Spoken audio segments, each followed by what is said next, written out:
जयकारा शेरवाली दा बोल साचे दरबार की धरती गगन में होती है तेरी जय जयकार हो मैया, ऊंचे भवन में होती है तेरी जय जयकार, धरती गगन में होती है तेरी जय जयकार हो मैया, ऊंचे भवन में होती है तेरी जय जयकार।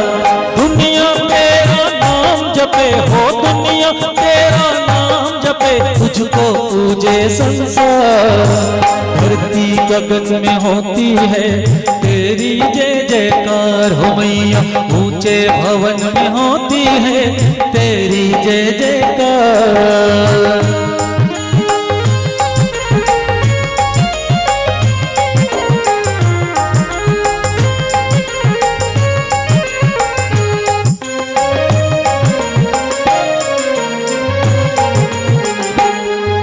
सरस्वती महालक्ष्मी काली तीनों की तू प्यारे, गुफा के अंदर तेरा मंदिर तेरी महिमा न्यारी, शिव की जटा से निकली गंगा आई शरण तुम्हारे, आदि शक्ति आदि भवानी तू ही शेर सवारी, जय अम्बे जय माँ जगदम्बे करुणा तू एक नाम पुकार, आए हैं तेरे चरणों में तेरा हमको प्यार, धरती गगन में होती है तेरी जय जयकार हो मैया, ऊंचे भवन में होती है तेरी जय जयकार, धरती गगन में होती है तेरी जय जयकार हो मैया, ऊंचे भवन में होती है तेरी जय जयकार।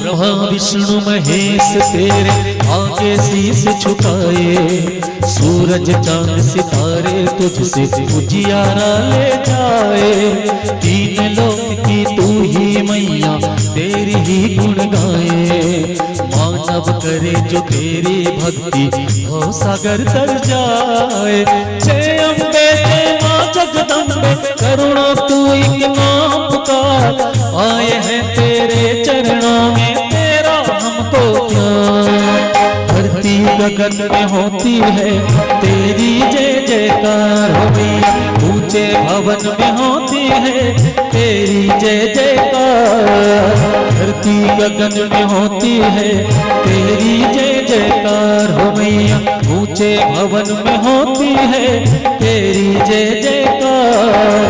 दुनिया तेरा नाम जपे हो, दुनिया तेरा नाम जपे, तुझको पूजे संसार, धरती गगन में होती है तेरी जय जयकार हो मैया, ऊंचे भवन में होती है तेरी जय जयकार, धरती गगन में होती है तेरी जय जयकार हो मैया, ऊंचे भवन में होती है तेरी जय जयकार।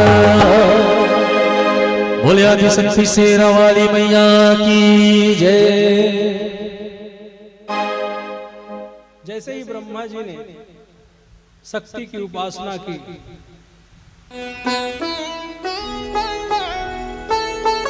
एक तेज पुंज के रूप में मां वहां प्रकट हो गई और प्रकट होकर के ब्रह्मा जी से कहा कि मैं आपका जो पुत्र दक्ष है, उस दक्ष के कन्या के रूप में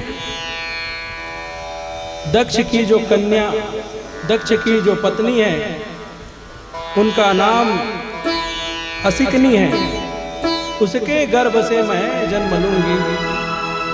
इस प्रकार मां ने ब्रह्मा जी से कहा और ब्रह्मा जी महाराज दक्ष से जाकर के कहा, और जैसे ही दक्ष को कहा तो देखिए, जब स्वयं जगत जननी माँ जिनके गर्भ में आए तो उसको भी बड़े ही नियम के पालन करने पड़ते हैं। अनेक व्रत जैसा उनको अपना जीवनचर्या बना लेना पड़ता है, क्योंकि जिस समय भगवान राम माँ के गर्भ में आए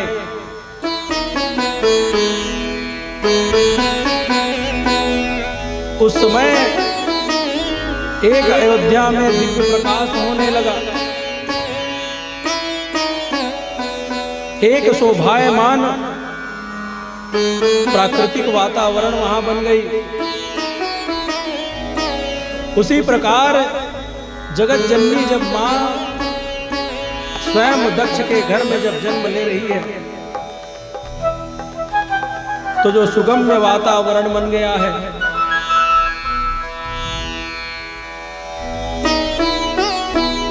जितने सूखे हुए वृक्ष थे वो हरे भरे होने लगे। नदियां जो है कल कल कलवंतनी धारा बहने लगी, और जितने भी पशु पक्षी थे वो सब चहचहाने लगे, बोलने लगे। एक सुगम्य वातावरण बन गया, और सुगम्य वातावरण में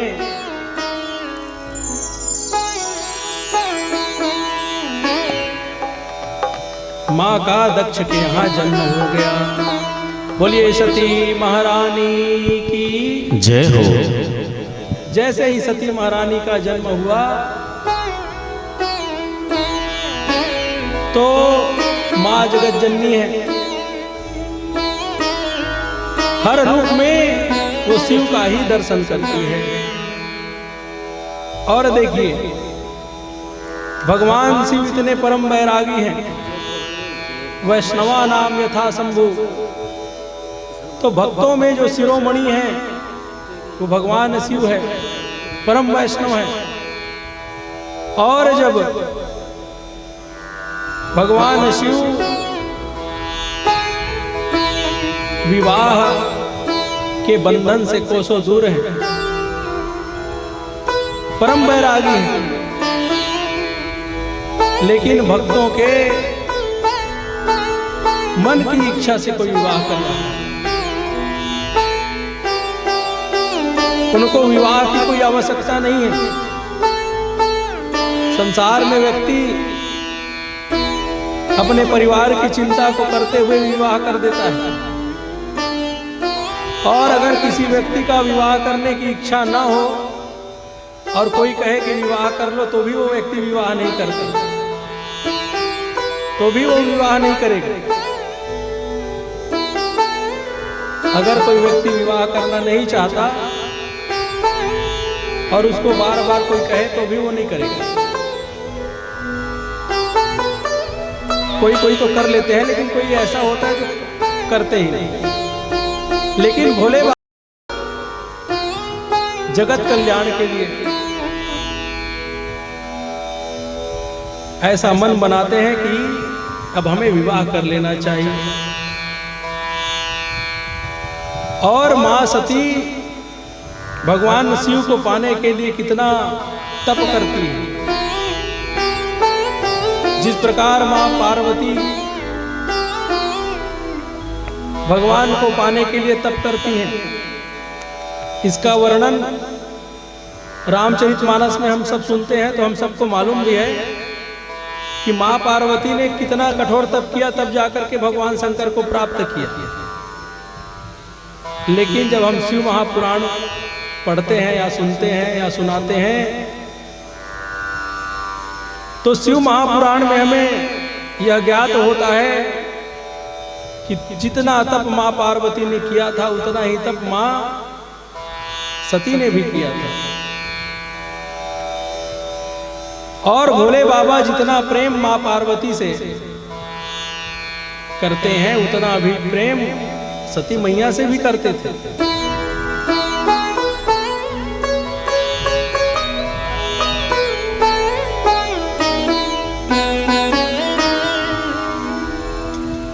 तो इन्होंने बहुत तप किया, माँ सती ने तप किया और तप के प्रभाव से भोले बाबा प्रसन्न हो गए और प्रसन्न होकर के इनका वरण करने के लिए आश्वस्त हो गए। फिर मां ने नंदा व्रत किया।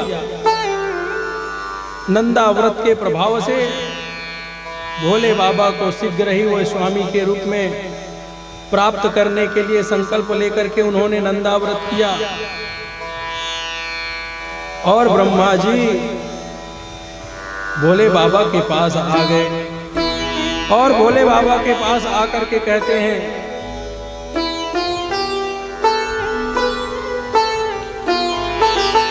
कि हे भोले बाबा, अब आपको भी विवाह कर लेना चाहिए, क्योंकि आपके अनुरूप जो शक्ति है उसका जन्म हो चुका है। तो शिव जी ने कहा कि हे ब्रह्मा जी, मैं विवाह तो करूंगा, लेकिन मेरा एक शर्त है। क्या शर्त है? मैं उस कन्या का वरण करूंगा जो कन्या मेरे तप में सहभागी हो। जिस प्रकार मैं तप में लगा रहूं और जब मैं तप करता रहूं तो वो मुझे तप में सहयोग करे, और मैं उस कन्या से विवाह करूंगा जो कन्या मेरी भक्ति में कोई प्रकार की अड़चने पैदा न करे। क्योंकि भगवान जो है निरंतर, भगवान राम के, भगवान कृष्ण के निरंतर लीलाओं को वो जपते रहते हैं। भोले बाबा निरंतर राम के चरित्रों में डूबे रहते हैं। तो वो कहना यही चाह रहे थे कि मेरे जो तप है, साधन है, उसमें मेरे विवाह का कोई अड़चन पैदा ना हो। मेरे तप के साधन में कोई प्रकार विघ्न पैदा ना हो।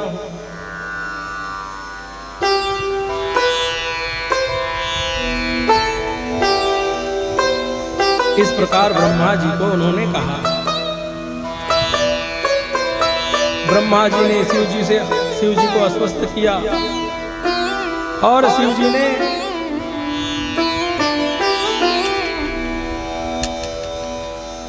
जैसे ही कहा कि हम विवाह करने के लिए तैयार हैं, तो दिव्य विवाह सती महारानी के साथ भोले बाबा का हो गया। बोलिए सती महारानी की जय हो।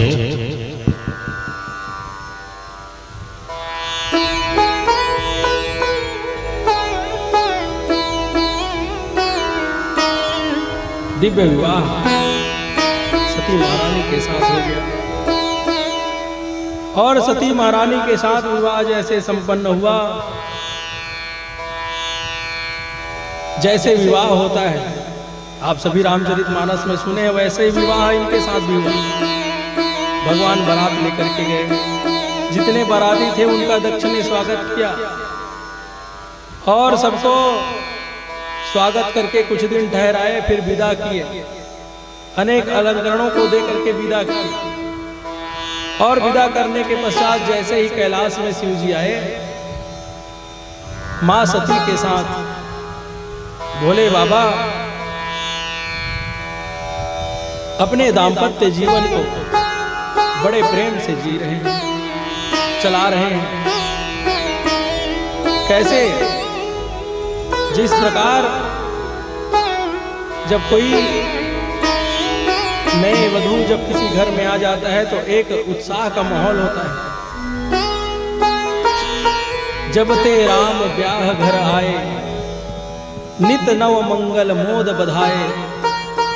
भगवान राम जिस समय विवाह करके अयोध्या में आए, उस समय रोज नए नए उत्सव होते थे और यही उत्सव आज भी होना चाहिए। तो लोग कहते हैं कि आजकल नए विवाह जब होता है तो नए नए उत्पात होते हैं। तो ये क्यों होता है? नए नए उत्पात नहीं होना चाहिए, नए नए उत्सव होना चाहिए। जब ते राम ब्याह घर आए, नित नव मंगल मोद बधाए।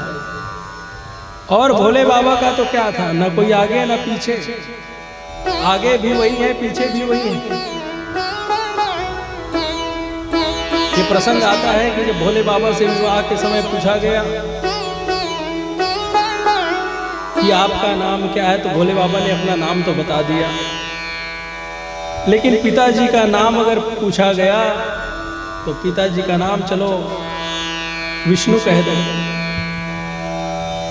क्योंकि पंडित जी जब विवाह करवाते हैं, जब पानी ग्रहण होता है तो गोत्र का उच्चारण होता है और उनके 2-4 पीढ़ी के नाम भी वहां बोलना पड़ता है। तो भोले बाबा को जब पूछा गया कि आपका नाम क्या है, तो उस समय उन्होंने कहा कि अपना नाम तो शंकर जी है, बता दिया। उसके बाद पिताजी का नाम पूछा गया तो विष्णु जी का नाम बता दिए, और दादाजी का पूछा गया तो ब्रह्मा जी का नाम बता दिए। अब परदादा का नाम पूछे तो उन्होंने सब देखने लगे अब किसका नाम बताया जाए। तो भगवान शिव ने कहा कि हमारा ही नाम बता दो। तो स्वयं अपना ही नाम परदादा में वो बता देते हैं। कहने का अर्थ यही है कि एक तत्व केवल शिव तत्व है। इसलिए शिव जी परम नए नए नित नव मंगल मोद बधाए मां सती के साथ कैलाश पर्वत में भगवान निवास कर रहे हैं। और भगवान जैसे कैलाश पर्वत में रह रहे हैं, तो सांसारिक जीवन में जो व्यक्ति विवाह करके आता है तो कहीं घूमने जाता है, अपने जीवन को आनंद और मस्ती में बिता देता है। लेकिन भोले बाबा जब विवाह करके आए तो भोले बाबा नित्य भगवान के नाम को ही स्मरण करते हैं, क्योंकि गृहस्थ जीवन में पति और पत्नी बैठ करके अगर भजन करते हैं तो उस घर में प्रहलाद जैसा पुत्र आते हैं। इसलिए आवश्यक है कि किसी भी घर में जब सदगृहस्थ जब चलती है तो उसके लिए हमें आचरण धर्म पूर्वक करना चाहिए। तो भोले बाबा भगवान का नाम स्मरण करते हैं। भोले बाबा जब नाम का स्मरण करते हैं तो हम भोले बाबा का ही नाम स्मरण कर लेते हैं। हम भोले बाबा का ही नाम स्मरण कर लेते हैं। बोलिए शिव महापुराण की जय हो।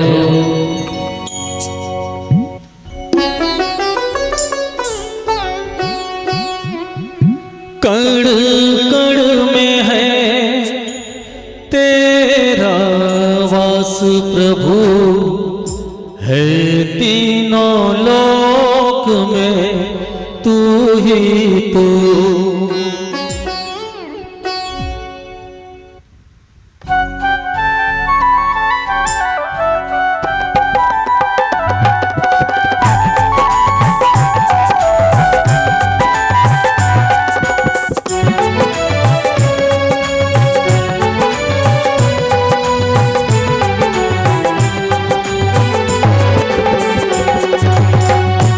भोले जय भंडारी तेरी है महिमा नारी, जय भोले जय भंडारी तेरी है महिमा नारी। तेरी मोहनी मूरत लगे हैं प्यारी, जय भोले जय भंडारी तेरी है महिमा नारी, जय भोले जय भंडारी तेरी है महिमा नारी। तेरी मोहनी मूरत लगे हैं प्यारी, जय भोले जय भंडारी तेरी है महिमा नारी।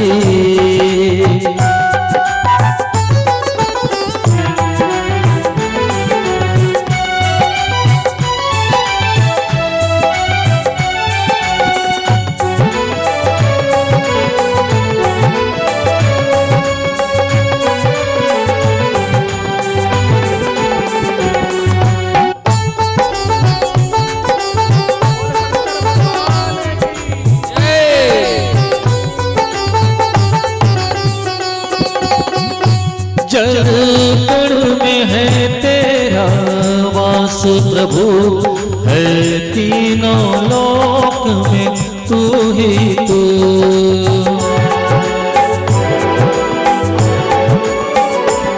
कण कण में है तेरा वास प्रभु है तीनों लोक में तू ही तू। जल में है थल में है नभ में पवन में है तेरी छवि है समाई। डमरू के धुन में झूमे है ये सृष्टि महिमा कैसी रचाई। तेरी जय जय करे दुनिया सारी जय बोले जय भंडारी तेरी है महिमा न्यारी। जय बोले जय भंडारी तेरी है महिमा न्यारी।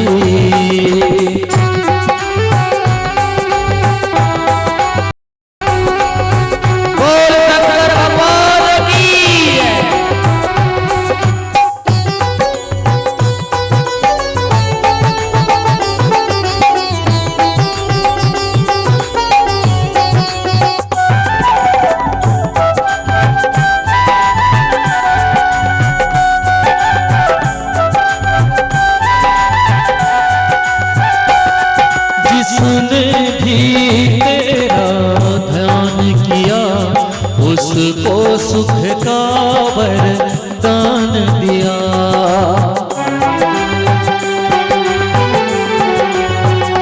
जिसने भी तेरा ध्यान किया उसको सुख का वरदान दिया।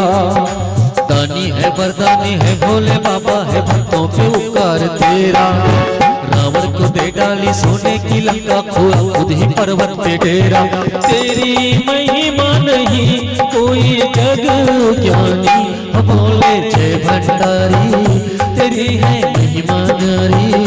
भोले जय भंडारी तेरी है महिमा न्यारी। तेरी मोहनी मूरत लगे है प्यारी। जय भोले जय भंडारी तेरी है महिमा न्यारी। जय भोले जय भंडारी तेरी है महिमा न्यारी। जय भोले जय भंडारी तेरी है महिमा न्यारी। बोल मां महेश्वर नाथ की जय हो। नित्य नए आनंद हो रहे और मैया भोले बाबा से ही पूछ रही हैं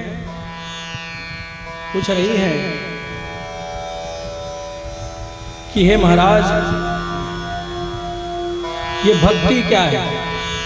ये सती महारानी प्रश्न करती है कैलाश पर्वत में भगवान भोले बाबा से कि ये भक्ति किसे कहते हैं, भक्ति क्या है, नवधा भक्ति किसे कहते हैं। तो भोले बाबा सुंदर कथा सुनाते हैं। जिस प्रकार मां पार्वती को कथा सुनाते हैं वैसे ही अनेक कथा अनेक ज्ञान सती जी को भी करवा रहे हैं। सती महारानी पूछती है कि भक्ति किसे कहते हैं। तो भोले बाबा कहते हैं देवी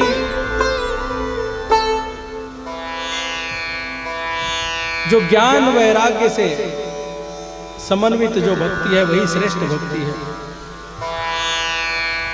भक्ति तो सभी करते हैं लेकिन भक्ति अगर किसी के अंदर हो तो काम नहीं चलेगा। भक्ति के साथ हमें ज्ञान और वैराग्य को भी जानना होगा। हमारे अंदर ज्ञान और विवेक दोनों पुष्ट होने चाहिए।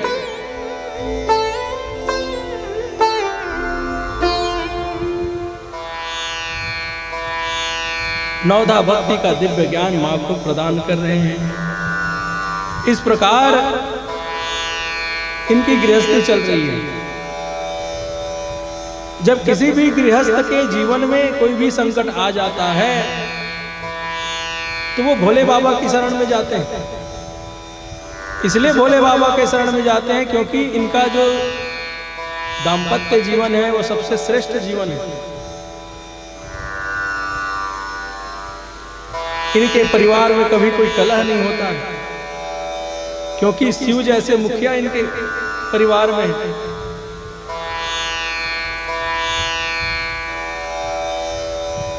और जो परिवार का जो मुखिया होता है उसे भगवान शंकर से ही प्रेरणा लेनी चाहिए, क्योंकि जिस प्रकार भगवान ने जहर को पिया है वैसे ही घर के जो मुख्य व्यक्ति है उसको भी जहर को पी लेना चाहिए। कौन से जहर को? मार्केट वाला नहीं,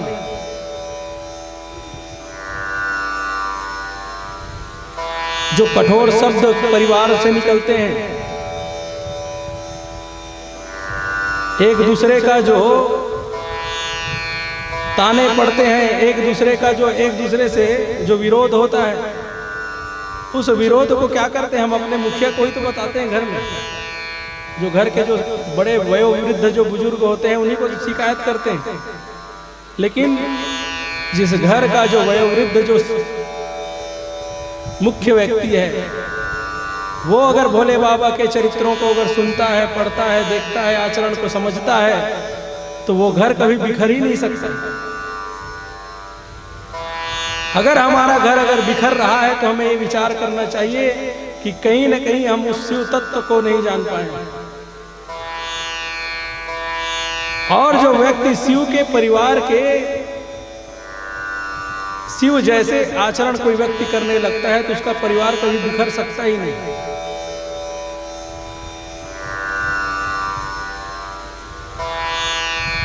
इसलिए हमें ये ध्यान रखना चाहिए,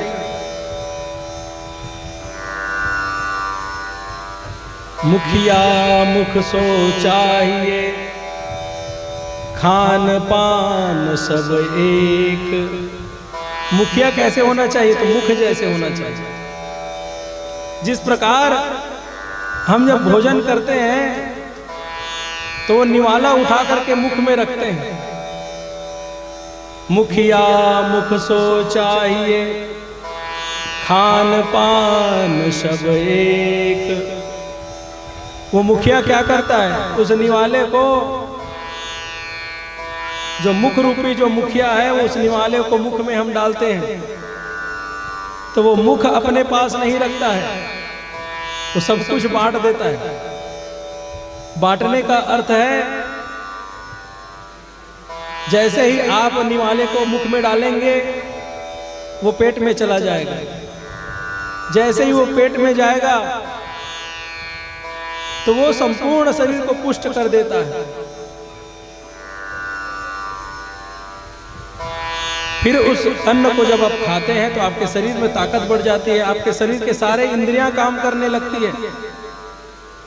वैसे ही मुखिया को होना चाहिए। परिवार में अगर कोई कार्य हो तो सबको बांट करके देना चाहिए। परिवार में अगर कोई परिवार के अगर कीर्ति बढ़ रही हो तो उसका श्रेय परिवार के सभी सदस्यों को देना चाहिए। परिवार में अगर कोई खीटा पीटी भी अगर हो गया तो मुखिया को बीच में बैठ करके सबको समझाना चाहिए।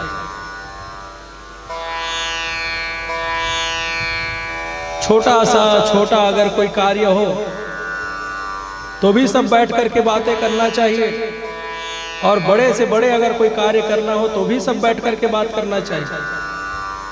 आजकल एक साथ बैठने की जो परंपरा है वो समाप्त हो रही है, और जब तक हम साथ बैठ करके किसी विषय पर चर्चा नहीं करेंगे वो निर्णय निकल ही नहीं सकता है। और बड़े से बड़े कार्य को अगर हम करना चाहते हैं तो उसके लिए सबसे पहले हमारे परिवार में ही हमारी एकता होनी चाहिए, एक दूसरे का सम्मान होना चाहिए।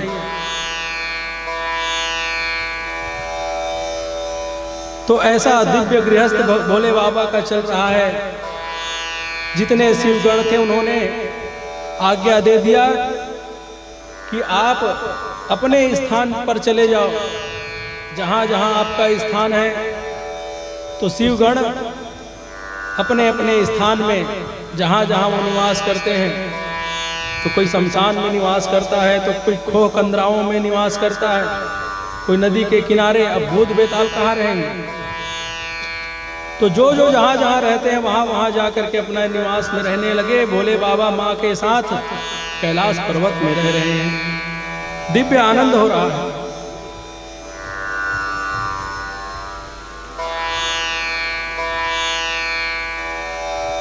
इस प्रकार एक दिन की बात है,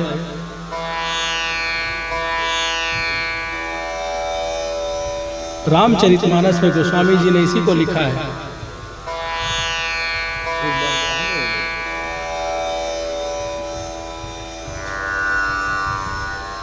कहने का अर्थ है जीवन में हमें भोले बाबा के ही आचरणों को सीखना चाहिए, जिससे हमारे घर में, परिवार में, समाज में कोई प्रकार की कोई अपयश ना हो। परिवार में सभी के लिए सद्मार्ग की स्थिति बनी रही, खुले रहना चाहिए। क्योंकि ये संसार में जो भी व्यक्ति आया है उसको दुखी होना पड़ता है, क्योंकि ये दुखालय है। जिस प्रकार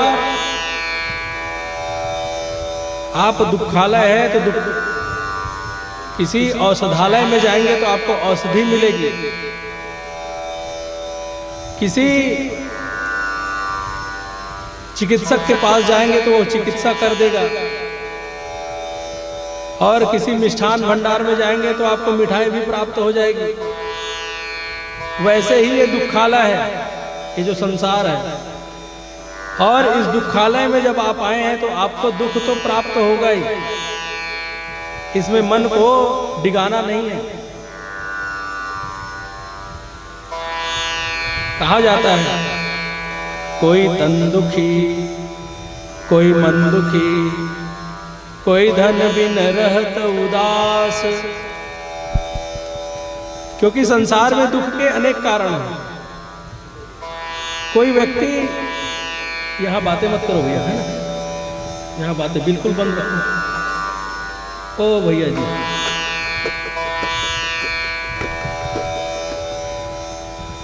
तो इस संसार में सभी दुखी रहते हैं। कोई तन दुखी, तन से दुखी रहता है। सब कुछ घर में भरा हो, लेकिन अगर उस व्यक्ति से पूछ दिया जाए कि भोजन में क्या लेते हो, तो वो यही कहता है कि महाराज शुगर हो गया है, बिना शक्कर का चाय पीते हैं।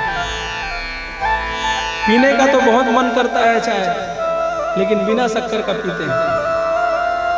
तो ये क्या हो गया? ये हो गया तन दुखी। और मन दुखी,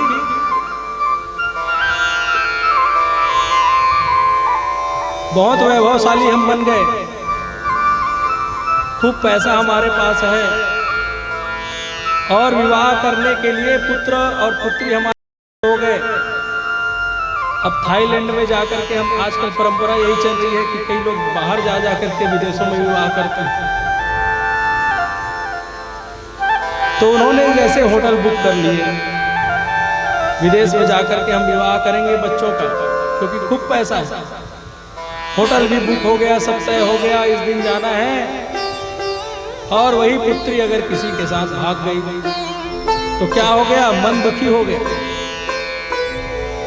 और ये सब संसार में होता ही है। कोई धन बिन रहत उदास।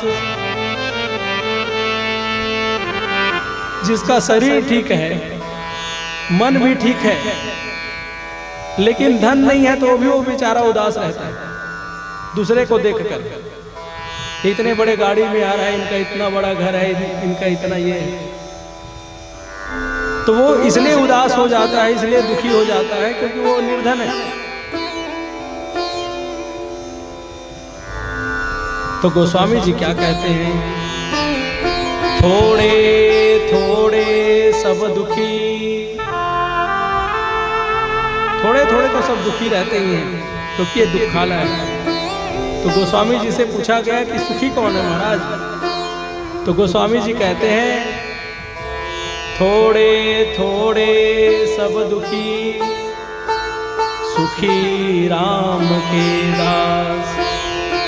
जो राम के दास होते हैं, जो भगवान के ही दास होते हैं, वो सबसे सुखी होते हैं। इसलिए कहते हैं राम के दास कभी ना होए उदास।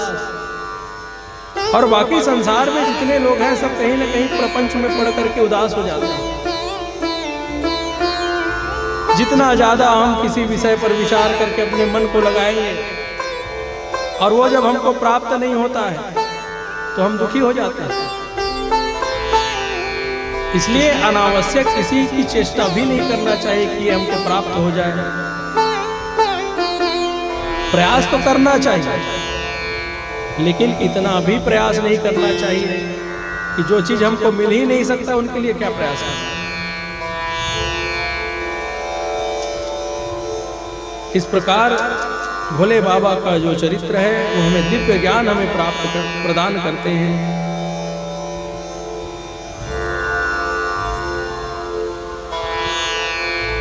रामचरितमानस में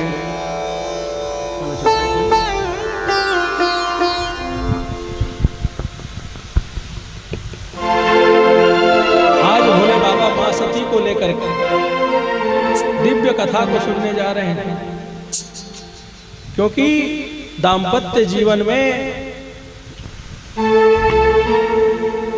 हमें प्रभु के चरित्र का जो डोर है उसे छोड़ना नहीं चाहिए। आज स्वयं भोले बाबा संपूर्ण जो कथा है, राम कथा सतकोटि अपारा, उस कथा को रचने वाले श्री शिव जी ही हैं, लेकिन उसके बाद भी वो कथा सुनने के लिए जाते हैं।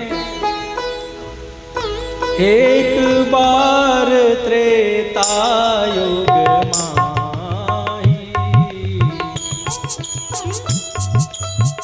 एक बार त्रेता युग माही, शंभु गए कुंभज ऋषि पाए, शंभु गए कुंभज ऋषि पाए। एक बार त्रेता युग माए, शंभु गए कुंभज ऋषि पाए, शंभु गए कुंभज ऋषि पाए। जय सिया राम, जय जय सिया राम, जय सिया राम, जय जय सिया राम, जय सिया राम, जय जय सिया राम।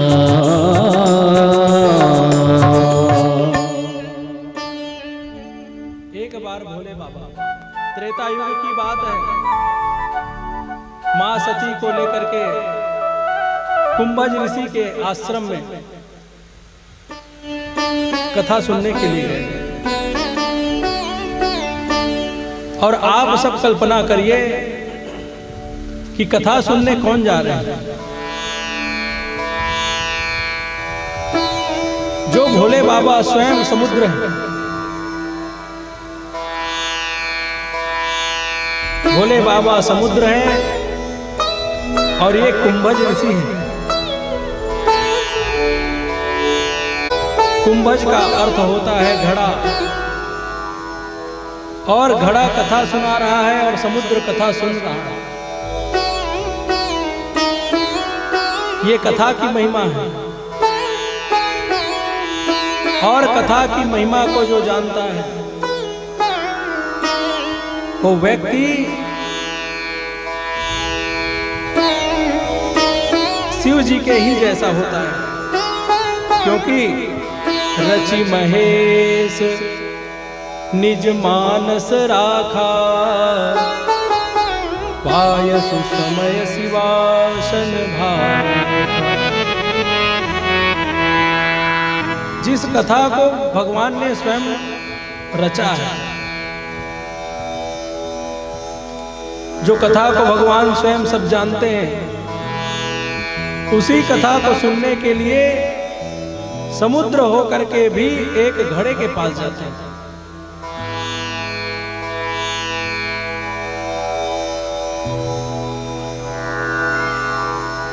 यह है कथा वक्ता के प्रति इनकी श्रद्धा। जो कथा प्रेमी होता है वो कथा वक्ता के प्रति सहज ही प्रेम करने लगता है, एक आदर का भाव जागृत हो जाता है।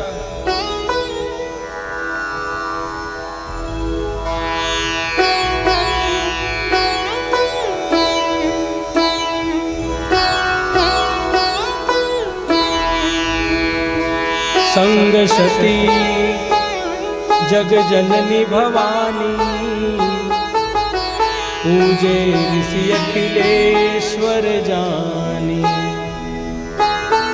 कुंभज ऋषि के आश्रम में जैसे ही भोले बाबा पहुंचे, कुंभज ऋषि ने उठ करके भोले बाबा को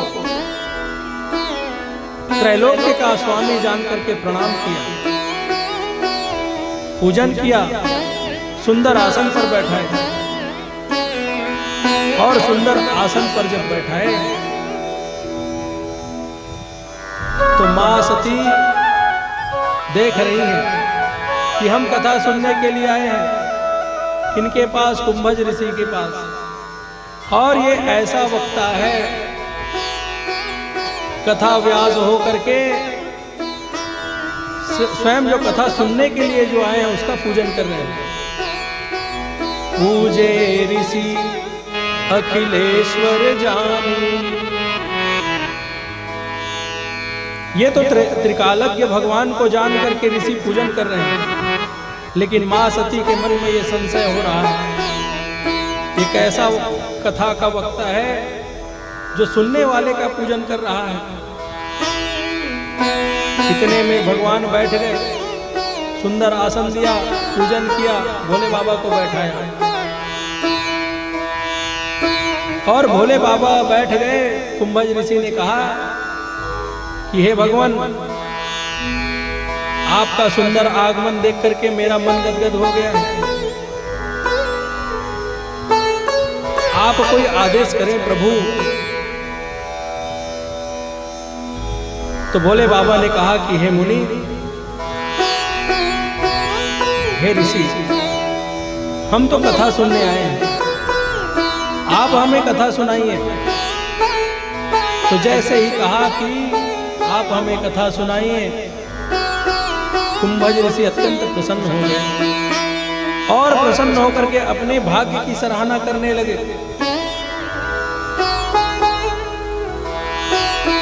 राम कथा मुनि बरज बखानी, सुनी महेश परम सुख मानी। और ऋषि ने सुंदर भगवान की कथा भोले बाबा को सुनाया। भोले बाबा ने सुना और सुन करके भोले बाबा को अत्यंत प्रसन्नता हो गई। कहत सुनत रघुपति गुण गाथा, कछ दिन रहत तहाँ गिरिनाथा। भगवान कुछ दिन वहां रहे कुंभज ऋषि के आश्रम में और कथा को सुने। और कहत और सुनत कहने का अर्थ है भगवान कभी कहते भी है और सुनते भी। भगवान भोले बाबा कभी कहने भी लग जाते हैं कथा को और कभी सुनने भी लग जाते हैं। ऐसे समय उनका कथा में ही निकला। उसके बाद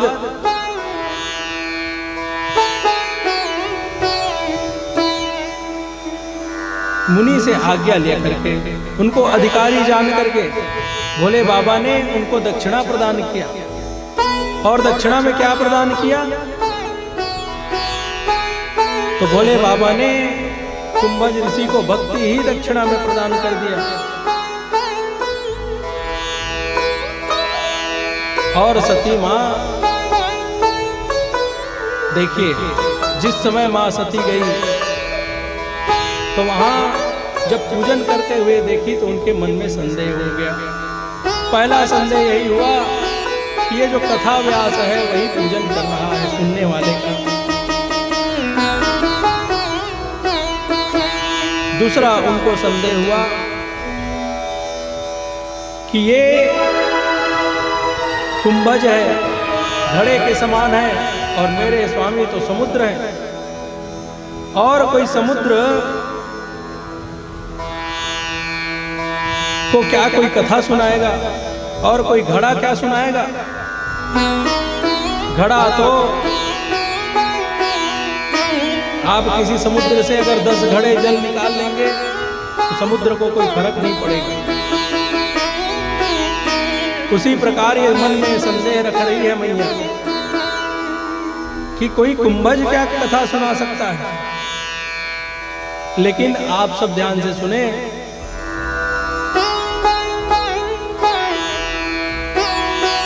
कि असली कथावाचक वही होता है जो गागर में सागर को भर दे। क्योंकि भगवान की जो अनंत अनंत जो कथाएं हैं वो एक घने जंगल के समान है, एक समुद्र के समान है। और घने जंगल में अगर आप जाएंगे, वेद भगवान को तो कहा गया है कि वो जंगल ही है, इसलिए वेद को सब कोई पढ़ते नहीं है और सबको पढ़ना भी नहीं चाहिए, ऐसा ऋषियों का मत है। क्योंकि अल्पज्ञ व्यक्ति जब वेद को पढ़ता है तो वेद भगवान स्वयं डरते हैं। क्योंकि वेद में ऐसे ऐसे गूढ़ चरित्र लिखे हुए हैं, गूढ़ ज्ञान उसमें है कि साधारण व्यक्ति साधारणता उनको समझ ही नहीं सकता। इसलिए बड़े सावधानी से हमें भगवान के चरित्रों को सुनना चाहिए। तो जिस प्रकार भगवान का चरित्र समुद्र है और समुद्र का जल खारा भी होता है और घड़े का जल मीठा होता है।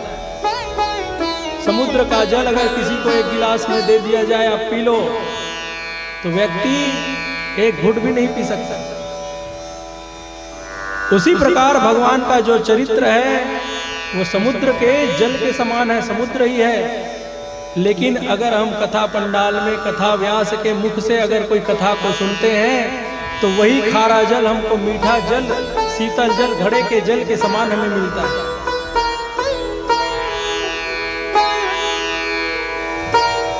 इसलिए भोले बाबा कथा सुनने के लिए जाते हैं, क्योंकि भगवान सब जानते, त्रिकालज्ञ हैं। भोले बाबा त्रिकालज्ञ हैं, इसलिए वो कथा सुनने के लिए जाते हैं, कथा की महिमा को जानते हैं।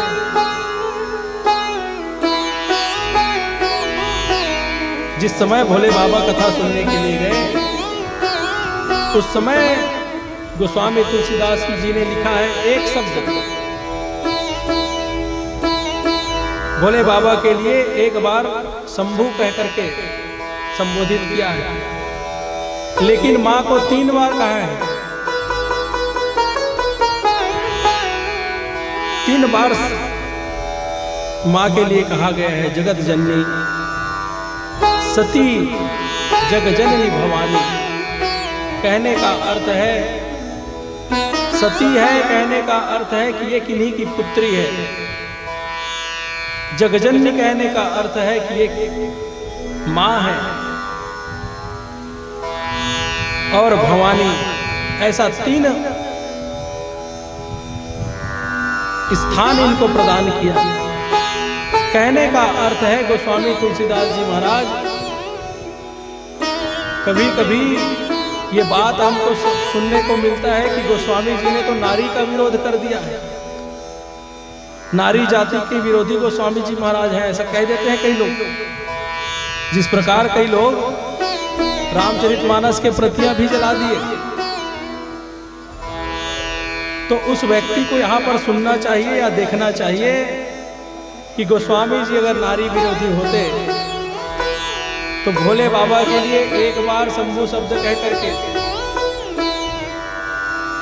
उनको प्रतिष्ठा प्रदान किए, लेकिन मां के लिए 3 बार सती जग जननी भवानी। नारी के लिए कितना सम्मान गोस्वामी जी के हृदय में है, ये यहीं से पता चल जाता है।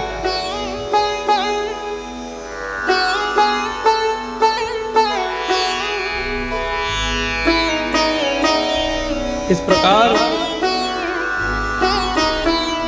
कथा वक्ता के प्रति संदेह हो गया सती जी के मन में, कथा के प्रति संदेह हो गया।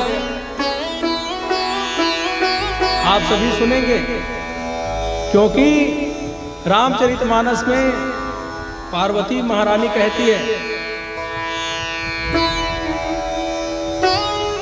कि कथा के प्रति अब मुझे प्रेम हो गया है दूसरे जन्म में, और पहले जन्म में भी संदेह हो गया।